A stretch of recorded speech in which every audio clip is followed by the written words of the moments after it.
Então, olá, estamos de volta ao podcast Ayurveda Escolha uma Vida Saudável com a Andreia durante o mês de junho e hoje vamos falar sobre a prática física e meditativa como via para equilibrar os doshas. Olá, Andreia. Olá, bom dia Marisa, bom dia a Bom dia. todos. Já todos nós ouvimos falar sobre os benefícios da prática do yoga. Mas sob um ponto de vista do Ayurveda, quais são os efeitos da prática ancestral? Porque ela é recomendada todos os planos, em todos os planos terapêuticos. Sim, de facto a Ayurveda, ou numa consulta da Ayurveda, é raro alguém sair de lá sem uma indicação de prática de yoga, não é? Uhum. Isto porquê? Porque de acordo com a Ayurveda, a prática de yoga assume-se como uma ferramenta essencial para promover a saúde. Ela acaba por ser preventiva na medida em que evita o desequilíbrio dos doshas e permite até, com as posturas adequadas, trazer equilíbrio ao corpo e à mente. O yoga acaba por permitir um reencontro com o nosso estado natural de quietude, de harmonia, de tranquilidade, que favorece e promove a manutenção do equilíbrio. Tal como disse no tema passado, quando falei dos tribunas, também referi que a prática física do yoga pode ser um importante instrumento, um importante veículo para conduzir a mente a um estado mais sáttvico, portanto aumentar esta qualidade, este guna na nossa mente, porque nos relembra a paz e a quietude que nós antes e acima de tudo somos e que tantas vezes esquecemos. Se quisermos, por exemplo, explicar a um praticante de yoga qual é o conceito de sattva, podemos até lhe dizer que é aquele estado mental com que ele termina a prática, uma boa prática de yoga, se ela for feita com uma boa destreza física, se for feita com uma boa presença mental e com o aguçar da consciência. Portanto, é fulcral, é importantíssimo uma prática de yoga, mesmo que as pessoas completem com outros exercícios e outras atividades físicas, que certamente também gostam e poderá fazer-lhes bem, mas o yoga deve estar sempre presente na atividade física cotidiana e diária. Atividade física e mental.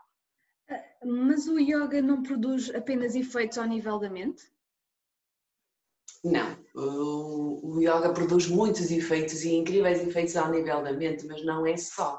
Obviamente que nós percebemos que a prática física, com o desenvolver e o desenvolver daqueles asanas, das posturas mais físicas, nós percebemos que traz benefícios em termos de estrutura óssea, de estrutura muscular, de tecido muscular. Porque, repara, os asanas são práticas psicofísicas que nos permitem cultivar o corpo e a mente e preparar-nos para estádios mais superiores, como são o pranayama, o pratyahara, dharana, dhyana, a meditação e até a ambicionada moksha, a libertação. Mas a realização de determinadas posturas físicas, o que é que vai produzir em termos físicos, em termos de corpo? Vai libertar tensões e o stress que nós vamos acumulando na nossa estrutura muscular, nos nossos tendões, nos nossos órgãos internos, até na nossa mente. E com a prática desses asanas, há uma intenção de contrariar a instabilidade e a própria inconstância do corpo. Porque, se nós pensarmos bem durante a nossa atividade diária, durante o nosso dia-a-dia, nós nem sempre, ou quase nunca, estamos a pensar quais são as posturas certas que o corpo deve assumir para não nos magoarmos, para mantermos uma postura direita, não é? Para favorecermos o nosso corpo em termos de postura. Raramente fazemos isso. Então nós vamos imprimindo no nosso corpo posturas erradas, que vão causando perturbações que se tornam crónicas com a rotina dessas mesmas posturas erradas. Portanto, vamos levar a algum desequilíbrio do nosso tónus e da nossa atividade muscular. Então, aqui os asanas permitem-nos, os asanas executados com regularidade e permanência, permitem-nos corrigir esses desequilíbrios e favorecem uma maior consciência corporal. E nós depois se temos o hábito de praticar diariamente ou regularmente, nós fora da prática, nós conseguimos transpor aquilo que aprendemos e exercitamos na prática e vamos estar certamente mais conscientes à nossa postura e à forma que o corpo vai dando os sinais que dá, não é? Para podermos corrigir determinadas posturas. Depois, ainda ao nível físico, as posturas têm um efeito muito importante e incrível no nosso sistema endócrino, no nosso sistema metabólico, criando assim um corpo mais vigoroso, mais resistente e mais saudável. Interessante. Podemos então dizer que a asana trabalha o corpo físico enquanto que a meditação trabalha o corpo mental? Não, de todo. Porquê? Porque os asanas trabalham, é verdade que os asanas trabalham o tecido muscular, o nosso tecido esquelético, os nossos ossos, não é? As nossas articulações e ajudam a corrigir as posturas físicas.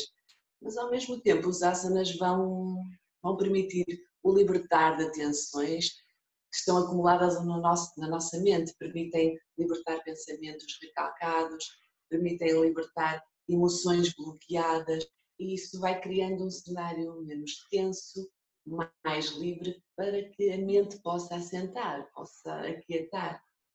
Podemos até dizer que a prática do asana prepara o corpo para se acomodar para um estado mais elevado, como é a meditação. A própria postura de meditação é um asana, não é? A coluna direita, que permite o fluxo da energia de forma ascendente. Esse fluxo de energia de forma ascendente vai permitir que a nossa mente se vá esvaziando, se vá aquietando, para se abrir a camadas mais profundas. Porquê? Porque a meditação requer uma mente, no fundo a meditação, que é aquele espaço de tempo que dedicamos a estar connosco, requer uma mente que seja concentrada, focada, hábil em manter o foco num foco de atenção, hábil a manter-se concentrada num foco de atenção, que pode ser a respiração, que pode ser um mantra, que pode ser o próprio silêncio. Portanto, no fundo a prática física está a preparar o corpo e a própria mente para que haja uma diminuição daqueles briques, daquelas ondas em forma de pensamentos que vão constantemente provocando ruído e instabilidade na nossa mente. Nós, o ser humano, tem tendência para acumular algumas contraturas, para acumular algumas posturas menos favoráveis ao corpo. Como tu disseste, aquela parte da acumulação das tensões faz com que isso tudo aconteça, não é? A parte emocional. E é nesse aspecto que o yoga é uma prática muito especial e muito completa, não achas? É uma prática libertadora, em termos físicos, porque se nós costumamos acumular determinadas tensões em certas partes do corpo, e se fizermos os asanas adequados, nós vamos sentir um criar de espaço, um diminuir da tensão, um alongamento, parece que crescemos, parece que esticamos. Isto em termos físicos. Depois em termos mentais, e reparem, tu disseste muito bem, muitas vezes são as nossas instabilidades emocionais e psicológicas que criam estas tensões no tónus muscular. Portanto, em termos mental, a prática de yoga tem efeitos incríveis. Só quem pratica de forma regular e já há algum tempo consegue perceber.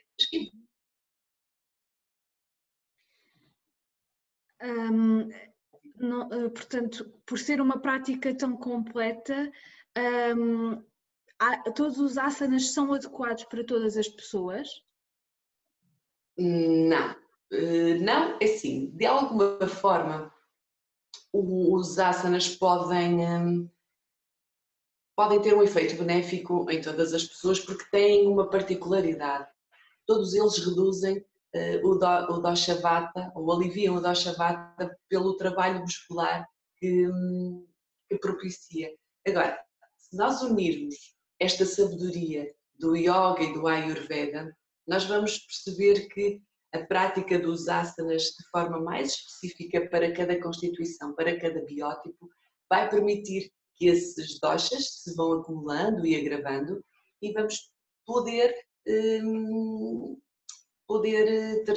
tirar os maiores benefícios desta prática. Depois, associando àquela questão de que a própria prática dos asanas, a prática física, nos permite reduzir rajas e aumentar sattvanamente. Agora, todos eles, todos os asanas, todas as posturas nos permitem ter um corpo mais vigoroso, ter uma postura mais correta, mais firme e até mais flexível. No fundo, permite-nos obter mais saúde, até pelo trabalho interno que é provocado a nível de endócrino e a nível metabólico dos nossos órgãos digestivos, por exemplo. Agora, se nós adaptarmos e conduzirmos a prática especificamente direcionada para as necessidades de cada corpo, de cada mente, podemos tirar dela o maior proveito. Como assim?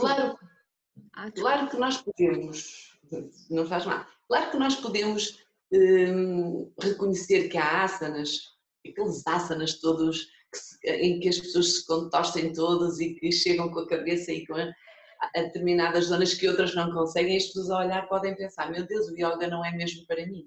Claro, mas o yoga não é chegar a lado nenhum, o yoga é respeitar a natural anatomia do corpo e permanecer dando o seu melhor para conseguir um pouquinho mais, para conquistar um pouquinho mais da postura, mas dando o seu melhor presente naquilo que o corpo consegue fazer. E há que respeitar os limites naturais do próprio corpo. Não nos esqueçamos que um dos grandes princípios do yoga é a ahimsa, a não violência. Nós devemos praticar primeiro em relação a nós mesmos e a prática é um bom cenário para pôr isso em prática. Agora, há posturas que realmente, por alguma limitação anatómica, por algum problema de saúde, por alguma perturbação esquelética ou muscular, que não são adequadas a determinadas pessoas, que algumas pessoas nunca as vão conseguir fazer. Mas, na generalidade, todas são adequadas ou todas podem ser benéficas para a maior parte das pessoas. Claro que se adaptarmos, e mais do que adaptarmos as posturas, convém adaptar a forma como essas posturas são conduzidas.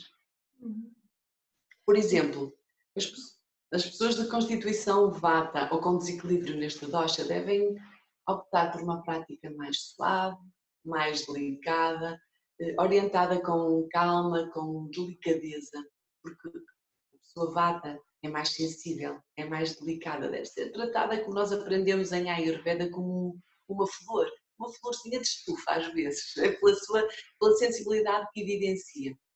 E não podemos esquecer que Vata é também caracterizada pela inquietude, pela agitação e pela rigidez. Então, a prática de determinados asanas vai promover uma maior aquietação e a forma como esses asanas são conduzidos com delicadeza vai promover uma maior quietude mental e esse movimento vai permitir que aquela rigidez de Vata se instala, se vá quebrando. Vata deve ter atenção também na respiração, todos devemos ter atenção na respiração, que deve ser o nosso guia durante a prática, e sincronizar os movimentos físicos com a inspiração e a expiração, mas Vata tem muito a beneficiar se o fizer com mais foco na inspiração, para tirar deste impulso vital, que é a respiração, a maior nutrição. Já para as pessoas com constituição mais pita, devem escolher uma prática que atenue, que acalme, que apazigue o seu espírito sempre guerreiro, o seu ânimo impetuoso, que permitam ser guiados pela calma, para que a própria prática física possa libertar as tensões que Pita tanto acumula por querer controlar tudo. Até na própria prática esse espírito está presente. Então há que escolher a forma como essa prática é conduzida para que a calma se instale, para que haja a libertação das resistências e haja uma entrega verdadeira à prática para que aquela quietude que Pita tanto precisa possa acalmar o excesso de calor, quer na mente, quer no corpo. Para as cafinhas, é preciso uma prática, até para contrariar a sua tendência natural, é preciso uma prática mais vigorosa, não é? para quebrar aquela letargia, aquele comodismo que facilmente se instala. Podemos acompanhar, por exemplo, a prática do Kapha com o pranayama Ujjayi. O Ujjayi é aquele pranayama que implica uma respiração sussurrante, que nasce, esse sussurro que nasce na contração da nossa garganta, da nossa glote, permite produzir um som semelhante ao som das ondas do mar, como se fosse aquele som em que nós queremos embaciar um vidro quando fazemos, só que com a boca fechada, fazendo essa respiração nasal. Essa prática guiada pelo Ujjayi leva a que haja uma maior determinação, um maior dinamismo na prática de Kapha, sendo o que ele mais precisa.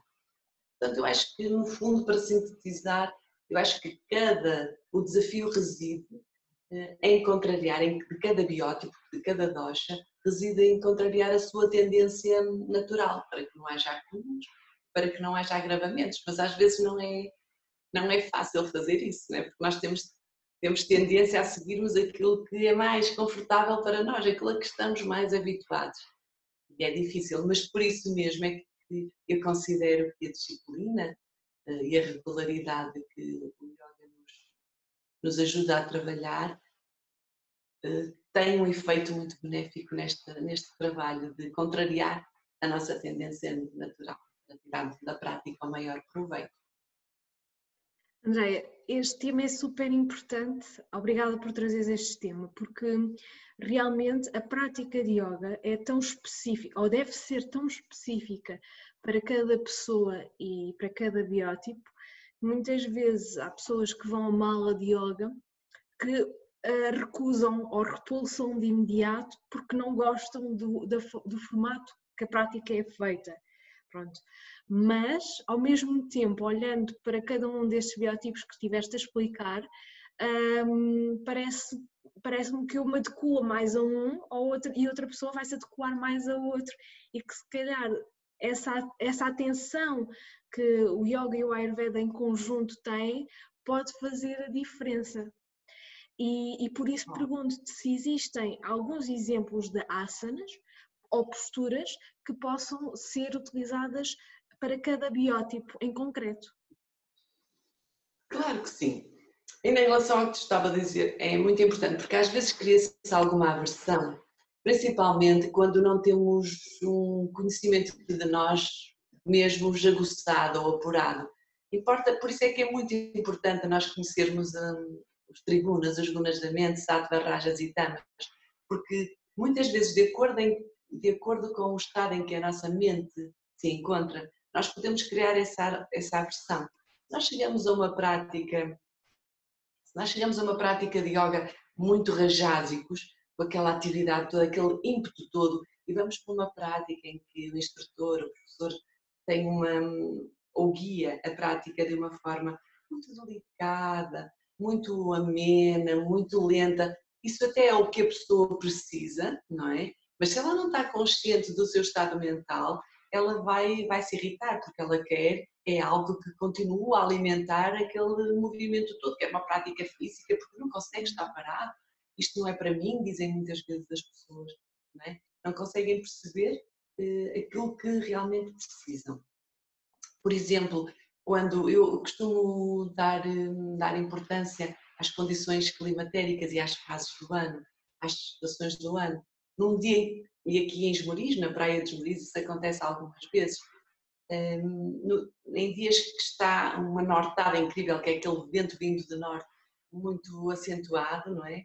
Eu tendo a chamar a atenção para as pessoas que a nossa mente pode estar mais agitada, não é? Pelo vento que se faz lá fora, e portanto que a prática pode ter uma tendência a aliviar, não a exacerbar. Portanto, eu não vou usar uma prática com muito movimento, com muito dinamismo, se calhar vou usar uma prática mais guiada pela calma, tal como o Vata precisa, não é? Para criar mais estabilidade e amenizar aquilo que as condições externas, a temperatura, o vento neste caso, possa ter criado na mente das pessoas. Agora, em relação à tua pergunta mais precisamente, também disse há pouco que a maior parte das posturas favorecem um alívio de vata, impedindo que este se acumule pelo trabalho muscular que exercem. Mas pensando ainda em vata, para vata o que é mais benéfico em termos de posturas? As de pé, nas de pé, não só as de pé, mas nas de pé, aquelas que favorecem o enraizamento, que favorecem o fortalecimento muscular, como é Tadasana, a postura da montanha, os Virabhadrasanas, os guerreiros, que acentuam muito esse trabalho muscular. O Utkatasana, a postura da cadeira, que também acentua e trabalha bastante a parte muscular. As flexões anteriores para a frente, como o Paschimottanasana, o Balasana, idealmente com as pernas mais juntas, as torções, todas as torções com respiração, guiadas por respirações bem profundas, ao contrário, uma postura que Vata, por outro lado, uma postura que Vata não deve perder muito tempo é na invertida sobre os ombros, já que essa postura estimula ou exerce uma pressão maior sobre a nossa sétima vértebra, por si só já delicada, que juntando à delicadeza e à fragilidade da estrutura óssea de Vata, pode agravar e pode até criar alguma lesão. Por exemplo, para Pitta, depois durante os podcasts mais práticos vou tentar exemplificar algumas posturas que estou aqui a falar. Para Pitta, as torções, as flexões anteriores com abertura, não com as pernas fechadas, mas com abertura, como Kurmasana, a postura da tartaruga, Upavista Konasana, aquela em que estamos sentados com as pernas abertas. Deve evitar, por exemplo, Pitta deve evitar, embora ele goste porque anima o seu ego, invertida sobre a cabeça, não deve ficar muito tempo, porque pode criar maior agitação e até confusão mental, desorientação até.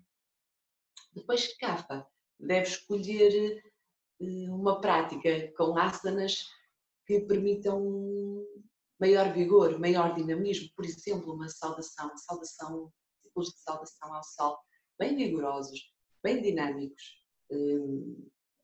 As posturas do guerreiro, que também são importantes para Kapha, as invertidas, as extensões e hiperextensões, como o Jangasana, a cobra, a Anurasana, o arco. São posturas que Kapha deve demorar-se nelas para exercitar ou contrariar a sua tendência natural. E em relação aos pranayamas, também podem ser escolhidos ou indicados de acordo com o dosha? Claro que sim. Não é que um pranayama específico, se não for de acordo com o dosha, vá prejudicar. Não podemos dizer assim, mas podemos tirar também deles o maior proveito, não é? Se pensarmos que há, por exemplo, isto é só um exemplo, se pensarmos que há pranayamas que aquecem e que arrefecem, nós conseguimos direcioná-los para as constituições, não é? Por exemplo, para aliviar Pitta, o pranayama lunar, o Chandra Pranayama, é um bom pranayama porque arrefece, porque aquieta, não é? Aquele em que inspiramos sempre pela narina esquerda e expiramos sempre pela narina direita. Ao contrário, para Kapha, que precisa de estímulo e de calor, o Surya Bedana Pranayama, aquele que estimula, que aquece, em que inspiramos sempre pela narina direita e expiramos sempre pela narina esquerda. Já Vata, isto é só um exemplo, poderiam ser dados mais exemplos. Para Vatas tem muito a beneficiar com o Nadi Shodhana Pranayama, o Pranayama das narinas alternadas, aquele que exemplifiquei num dos podcasts do primeiro tema. E já agora, para completar a boa prática, a meditação, também podemos adequá-la ao dosha?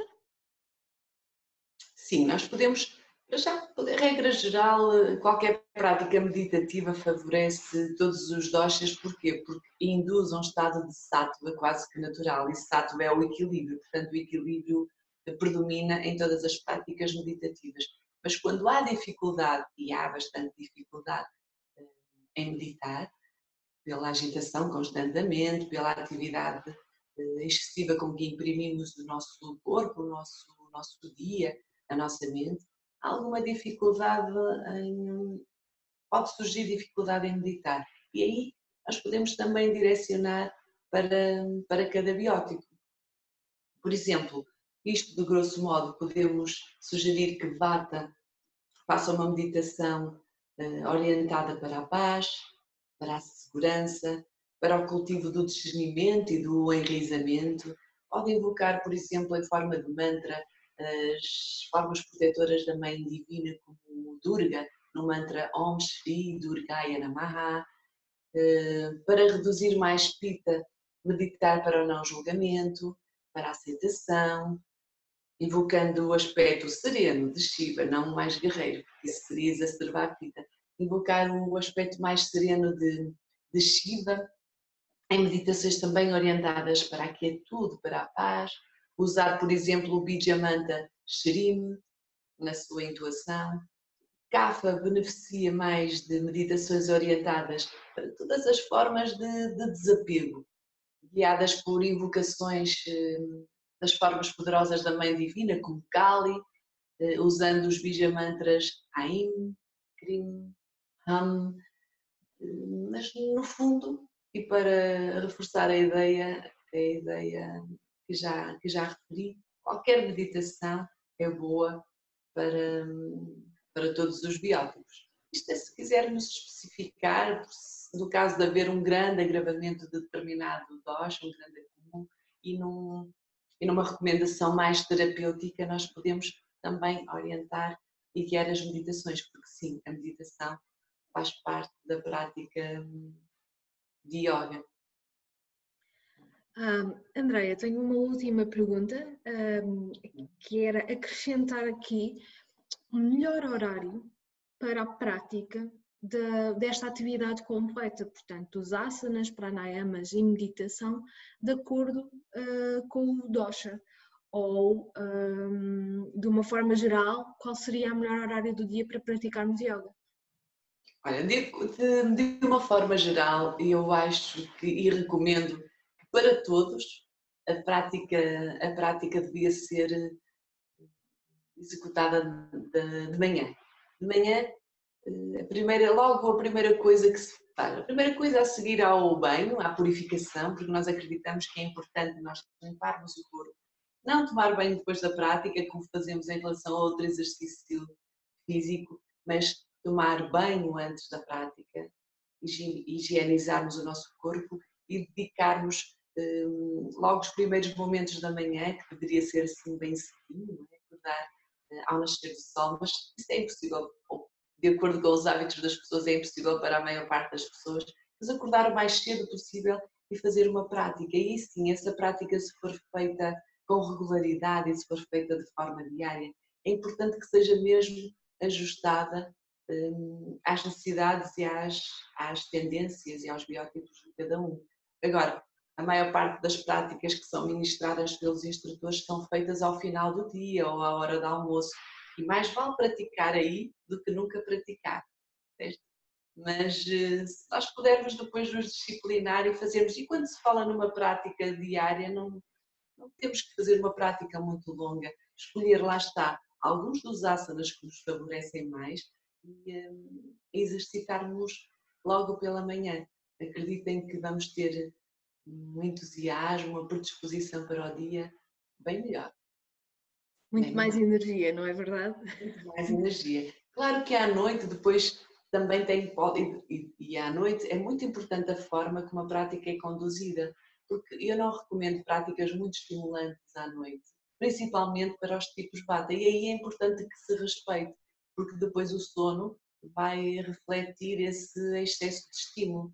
Aí é importante que se adeque para tirar proveito, direcionando uma prática que possa melhorar e promover o bom sono e o bom descanso. Mas, ressalvo, mais vale praticar ao final do dia, seja de que forma for, do que não praticar.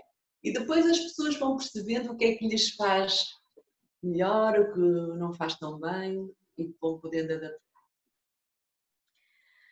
Obrigada, Andreia. De certa forma, o Ayurveda e o Yoga é impossível que não estejam em conjunto, porque fazem parte um do outro automaticamente, e principalmente porque o próprio Charaka menciona, o Charaka que é o livro mais antigo do Ayurveda, menciona que o VIAM deve ser feito e adequado à condição de cada dosha e de cada patologia, portanto o yoga também tem essa visão e os dois em conjunto fazem uma terapia individualizada, como tu bem explicaste, e devem ser utilizados dessa forma, tendo em consideração as características de cada um. Olha, muito obrigada por esta entrevista, eu adorei, Obrigada. acho que tocaste em pontos muito importantes. Obrigada eu, Marisa. Bom dia. Namastê. Namastê. Olá a todos. Se quiserem mais informações sobre a Associação Portuguesa de Medicina Ayurveda, poderão contactar-nos através de www.amayur.pt. No nosso site têm disponíveis todas as informações sobre os profissionais de Medicina Ayurveda ao longo do país, assim como das entidades formadoras reconhecidas para lecionar os cursos de terapeuta e de técnico de Medicina Ayurveda. Para além disso, se desejarem juntar-se à Associação Portuguesa de Medicina Ayurveda, têm 3 categorias de sócios. A categoria de sócio profissional, que pretende defender os profissionais da Ayurveda em Portugal, assim como a categoria de formando, que são todos os associados que estão em formação, e a categoria de amigo, para aqueles que gostam do Ayurveda e que querem que ele cresça em Portugal. Para além disso, também podem adquirir alguns dos produtos disponíveis na associação. Muito obrigada por assistirem ao podcast e continuem a ver.